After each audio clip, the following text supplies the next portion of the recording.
We are back. Sports Talk, South Carolina Radio Network. 24-19. USC shooting 50%. Mississippi State shooting 28%. Wilson had a big one. 14 points, 4 rebounds in 15 minutes of play so far. She is leading the way for USC. If I'm South Carolina, I'm worried because they're shooting 28%, yet they're only down by 5. Yeah. South Carolina with 8 turnovers. That's probably hurting the Gamecocks to Mississippi State's 1. But only 4 points off those turnovers, but those 8 possessions are keeping you from extending the lead. See, South Carolina's only taken 18 shots. Mississippi State's taken 25. USC is winning every category except the turnovers. And that's probably what's keeping Mississippi State in the game here at this particular point. USC men, boy, what a schedule for them. Fly out to Texas A&M. Yeah, I don't like get whipped. Come back home. All right, home on Sunday. Practice today, meet the media today, hop on a plane, go to Arkansas. I don't like that at all. That's just crazy. I think that they should have let them go to Arkansas from Texas A&M, but I think it's something to do with, the classroom stuff and all that. But I think that's just more wasted time in my mind. I think you could have gone to Arkansas, had guys get their class stuff in order before they go on this trip, and then have them do that. That doesn't make any sense for them to fly twice across the country like that. Crazy. Especially after the way they looked. I mean, they looked like a team that had a long run ahead of them. You watched that game. I was at the Clemson game watching that. I planned to watch the South Carolina game concurrently, but by the time I turned it up on the stat broadcast, they were down 20 points and shooting 8%. Yeah, they shot one of their first 14. A&M got out to a 20-5 lead, and it really wasn't close from that point on. The encouraging thing you like from South Carolina's perspective is that Justin Minaya got back off the injury and led them in scoring with 16 points. But if you think about what he said, it doesn't matter whether or not I led them in scoring. They ended up getting killed. Corey Holden came back, which was also encouraging, but he also kind of came back, I don't want to say any mop-up role, but he wasn't playing with the first unit. And I think from that standpoint, that just gives you at least a window into how far away he is from actually being a contributor right now. Yeah, and the one thing I got out of that, which I thought I was going to see, is that South Carolina in no way, shape, or form, when they hit that floor, even if they were at full strength, are not matching the desperation of Texas A&M. Texas A&M looked like a world beater in their non-conference schedule against some tremendous competition on neutral courts. Then came into the SEC and started stinking up the joint. They looked at their record and said, look, we're 1-6 inside our own conference. And since then, they've been playing with a mad on. Now, the one thing we did learn today is that yesterday, the South Carolina players held a players-only meeting yesterday. Frank Martin came in today and said this about that. Hopefully they kumbaya'd and drank some hot tea, and if it helps them, good for them. I got no idea. They can have 97 player meetings. You talk all you want, you don't play better. Those meetings are irrelevant. I'm an actions person. I'm not a yakking person. I like action, and I'm trying to keep our guys connected with the present. I told them yesterday, if as a human being you worry about the past, then you're going to be stuck in mud. And if you're worried about the future, it's unknown. So then you're going to be confused all the time. Worry about the present. That's the only thing that matters. And the present is real simple. In our league, there's 2 teams that have separated themselves in a positive way, and that's Auburn and Tennessee. And there's one team that's, I'm not going to say that they separated in a negative way. Their record separates them from everyone else, and that's Vanderbilt. Everyone else is in the same boat. And, what teams are going to have the desire, the discipline, the enthusiasm to finish off the last 9 games, which is the present. Anytime the leadership comes from me, it's never healthy. It's hard to be consistent as a team when it's coming from the coach. The coach has to teach guys what it takes. The coach has to create the environment for the culture that he wants his team to be about. Then it's up to the players to buy into what the coach is selling. Then it's up to the coach to help the guys that are trying to figure that out. We got guys still trying to figure it out. the problem would have been solved quicker, they wouldn't be sitting here telling you. They're being honest with you. And, but leadership's been, I don't think I've ever sat here and said, we got great leadership. Mike's teams going all the way back to your time in the Big 12. How do you prepare this specific group for what they do, not only with the pressure, but also their ability to score? It's Mike doesn't get, everyone pays attention to their trapping and pressing and all that. And they're good at it. He's never gotten the credit he deserves for how good they are on offense. They're always amongst the country leaders in assists, which to me means that's like a great thing, because that means your team doesn't play one-on-one basketball. They share the ball. He instills unbelievable confidence in his players, and you can tell by the way they play offensively that they have tremendous confidence in what they do. And they attack matchups. They know who they want to go after, and they just put you in action. And as soon as they get the matchup they're looking for, they go at you. And but they're always amongst the country leaders in assists. This team has, 3 seniors, Beard, Macon, and Barford, and they're coming at you. They all 3 guys do a great job of passing. If you're late on a coverage, they pass. And then obviously defensively, if you turn it over against them, not only are they scoring, but they're setting up their press, which now makes it a handful to deal with. And if you take a bad shot against them, it's just like a turnover. They come at you. And as soon as they score, and especially at home, now that press sets up and that crowd gets into it and it just revs everything up. I really think that then it gets so loud in there, then the officials call fouls, but no one hears the whistle. So everyone just keeps playing. And then the officials say, okay, let's not blow it again. Mm-hmm. He was interesting because, he's not in a great mood coming off the little streak they're on right now. And, people are starting to bail on the basketball team now because the record's not looking good.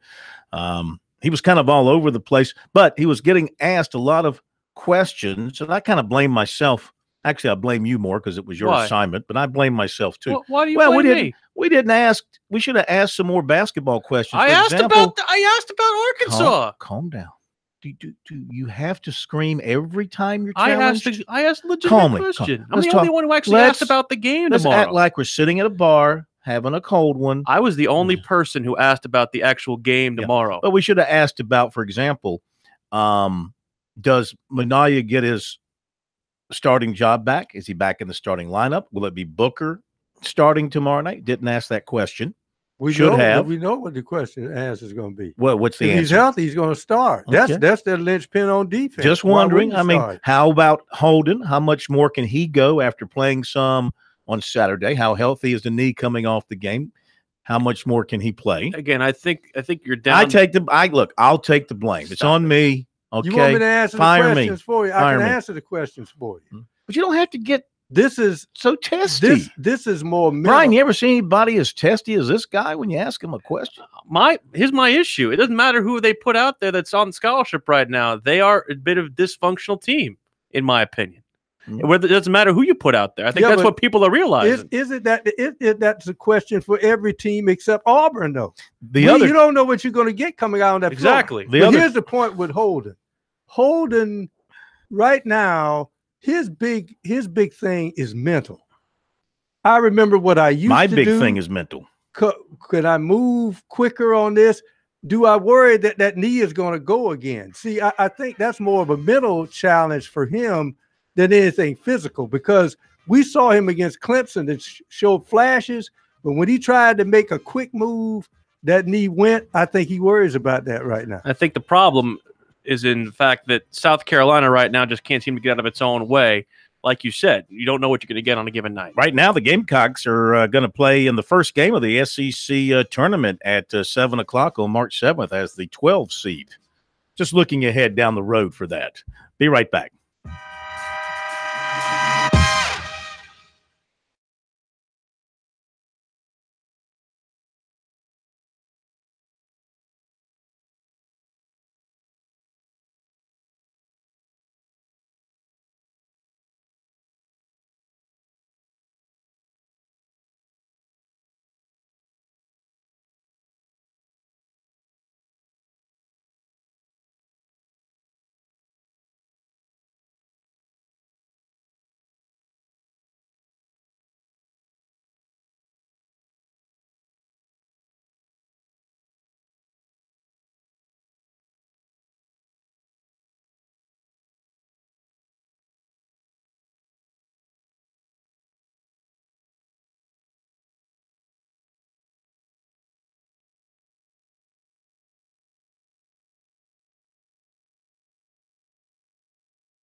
These guys, they never sleep. Check them out on the web at SportsTalkSC.com. Now, more of Sports Talk on the South Carolina Radio Network.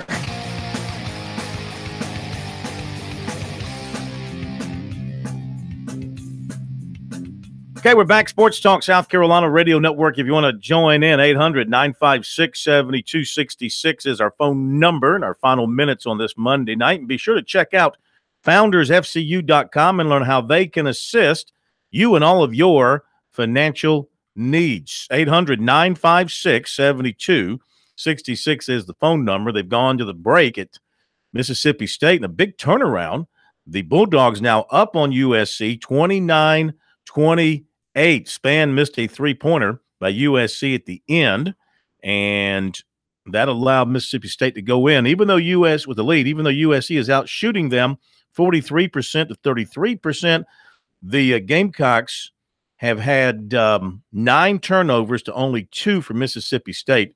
That's why Mississippi State's got 10 more shots from the floor. USC 7 of 10 from the line. Mississippi State 4 for 4. USC leading on the boards 20-17. Points in the paint in favor of USC 16-14. Aja Wilson's got 18. She's going to need some help. She's got 18 points and 6 rebounds. Kleine has 5. Jackson 3 and Harris 2. Nobody else has scored for USC. It's like we said last week, they can't be too Aja Wilson heavy, just like South Carolina's men can't be too Chris Silva heavy, because then you can collapse on that. You can key up against that. You need to get secondary scoring. They got it from Bianca Jackson against UConn. They're going to need it coming up here tonight. This is basically a game of one-on-one. Leading the way from Mississippi State is their star, Victoria Vivians. She's got 20 points and 2 rebounds. The little guard, Morgan William.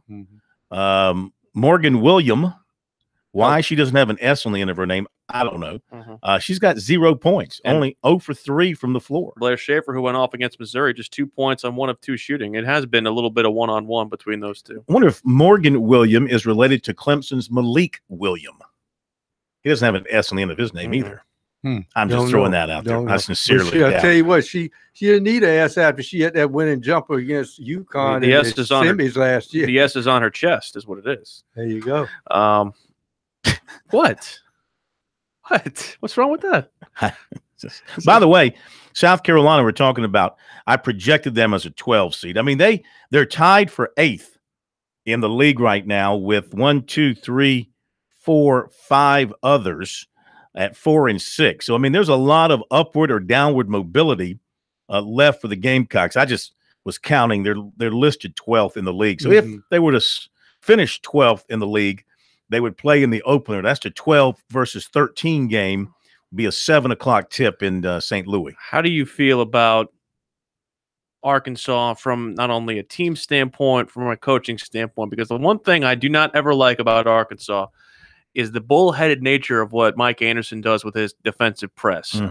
I don't like coaches, and again, you could throw Jim Boeheim in this category. I don't like coaches who try to force their system on a group. I'd rather have a coach adapt his methods to the group that he has. They will run that zone at Syracuse till the cows come home, and they will run the press at Arkansas. And don't they usually recruit to their coaching style, though, and to their brand? That is their brand. They do, but at the same time, it doesn't necessarily always mean it gives you the best players. Yes, it gives you the best players for that system, and they do have a much more physical and lengthy team as a result of that. They were a team that charts deflections. They're a team that, again, will run you up and down the floor, and they're conditioned that way. But that doesn't always mean that that's the particular modus operandi to get you the best chance of victory. I have no problem with any coaching style, because the coaching style they use is because it's worked for them. And the interesting thing about Boeheim's zone is he puts long players in the front of that zone. That's different from any other zone you'll see, because he likes guys who are long but are very agile. So what happens is, you have problems not only getting shots off on the perimeter, but he has guys that are long in the backside of that thing. And it's just like Frank Martin said, his success when he last won against Syracuse is he had to go back to film from a videotape from when he was in the Elite Eight and lost to Syracuse because he never could move the zone and decided, okay, we're going to go side to side and make the back of the zone come up so we can go back door on him. And that's what he used a lot of success when they played him, I think, in the Barclays Center in Brooklyn. So there's ways to attack that zone, but many people lose patience of wanting to do it. This is where a true point guard is needed. South Carolina does not have that. This is where on-court leadership is needed. Per Frank Martin, they don't have that. It could be an ugly night up in Arkansas because, I mean, they're not a very good team, but when they get you turning the ball over and playing at their speed, it can be a long night for you at that place. I'm not sure what kind of crowd they'll draw tomorrow night because Arkansas is struggling. I imagine the heat is starting to it really shouldn't be for South Carolina because Bud Walton and the CLA are basically the same building. They're a little bit more very similar. Bud's a little bit more sunken than CLA is. Here's the thing. Actually, I disagree. I measured the two. I've been to both. Have you been to Bud? Bud is 6 inches under the ground, and CLA is 4 inches under the ground. Are you kidding? So I took a little measure. I don't think you're. Here's the key point when people look at South Carolina. I've been in both buildings. I'm sure you have. I'm sure you helped build both buildings. The difficulty here with the team and people looking at last year, South Carolina actually had 3 point guards on the floor at the same time. Dwayne Notice, Sindarius Thornwell, and Dozier. Those three guys all could play the point effectively. That's why I say you got in college basketball, you can get away with two guys. And Frank has always said he'd like to have 2 point guards on the floor at the same time. Mm-hmm. If you notice in the NBA, successful teams have 3 guys could at least take you off the dribble or play the point guard position. So right now, South Carolina has one, and that one person is struggling. And sometimes, like a Myers will have a tremendous night one night, but can't sustain it the next time out. Looking at the live RPI for tonight, Clemson is up to number 4. It's crazy. I mean, what a year they're having. They're up to number 4 in the RPI. They're projected by live RPI to only win 4 more games. They project them to finish at 23-7.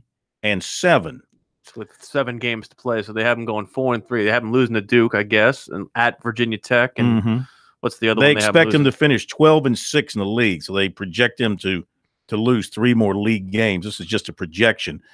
But the Tigers, with a number 4 RPI, and their strength of schedule is 11, and that is the strongest strength of schedule of anybody in the top 8 in the RPI. Only one in the top 10. Well, the other 2 with a stronger schedule in the top 10 are Kansas and North Carolina. That's where Clemson falls a little short because they don't play those tough out-of-league games like those teams do. South Carolina has dropped 10 spots in the RPI since last week after going on this 3-game losing streak. The Gamecocks are number 63, projected to finish. They're 12-10. They project the Gamecocks to finish at 15-15. 13-10 they are. Well, they don't count the win over Francis Marion. Out of over Limestone, you mean? Limestone, I'm sorry. Yes. They don't count the Division II game. Gotcha. So in Division I play, they're 12-10. They project them with a final record of 15-15 and a projected league mark of 7-11. That doesn't get you to the NIT, Corn. No, it doesn't. Not in today's NIT. And you know what I say about that? You want the NIT to be over the NCAA again like old times? No, I don't want you to make the NIT. That's true. Stay home. Oh, yes, that's laziness out of you because you want to cover more baseball. That's why. No, I just don't want to cover the NIT. They don't want to cover the NIT. I mean, last time South Carolina was in the NIT, they didn't want to be there. They got beat in the second round by you don't beat them. I think it was Davidson, and you don't think that it was Georgia Tech that beat them. You don't think that this group could benefit from the NIT? I think the young players can. Yeah. Well, anytime you extra practice, extra games, of course. Anytime. It's like a bowl game. The other thing I meant to ask Frank today, and I didn't because we're letting you handle it, and you failed. Is he still interested in taking grad transfers? Because he complains about having first-year players. If you keep doing that, you're always going to have a bunch of first-year players. That'll do it. Have a great night. We'll see you tomorrow.